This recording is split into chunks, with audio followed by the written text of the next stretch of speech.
Microsoft Surface excels thanks to its thoughtful design, the sensible implementation of its keyboard cover, and the innovations brought about by its Start interface.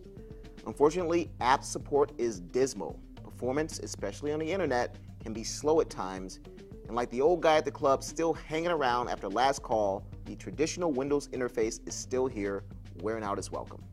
Hi, I'm Eric Franklin, and today I'll take a first look at Microsoft Surface. First, let's talk about design.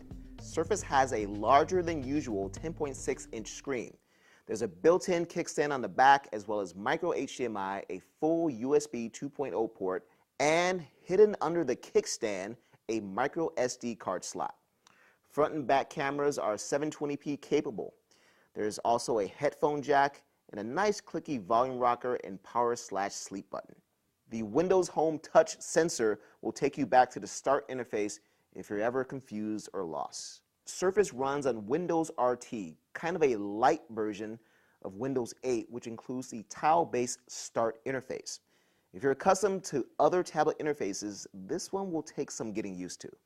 Over the course of a week, I went from hating it to absolutely loving it, and then finally landing at liking it with some reservations. I won't spend too much time here as this isn't a Windows RT review, but I will point out my 3 favorite things. First, the gestures. Swipe left to get the Charms menu. Swipe right for recent apps.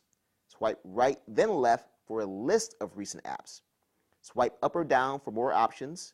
Swipe down across the screen to close an app.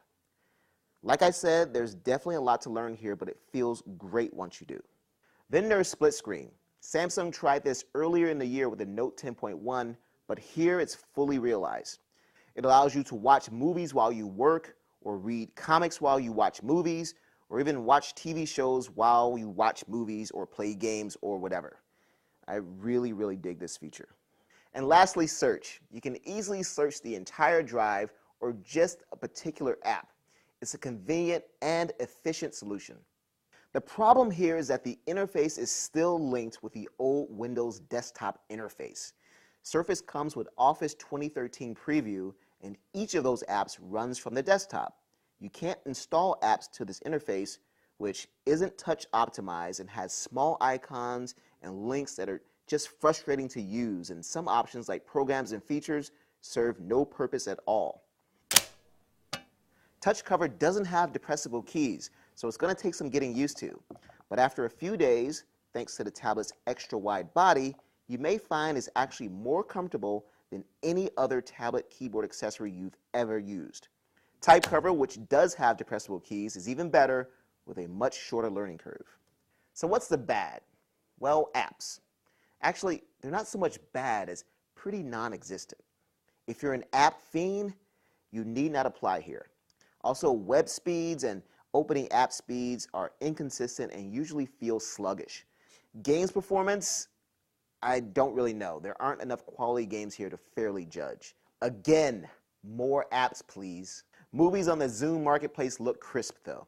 Surface starts at $500 for 32 gigabytes. That same config is available for $600 with a touch cover, and $700 gets you the 64 gigabyte version with touch cover. That's not cheap, and those looking simply for a tablet to watch movies on may want to opt for cheaper alternatives. But thanks to its comfortable cover keyboard accessories and the inclusion of Office 2013, Surface is the best productivity tablet yet. It's a real shame, though, that there aren't more apps to choose from. Check out my full review for more details. Once again, this is Eric Franklin, and this has been a first look at the Microsoft Surface.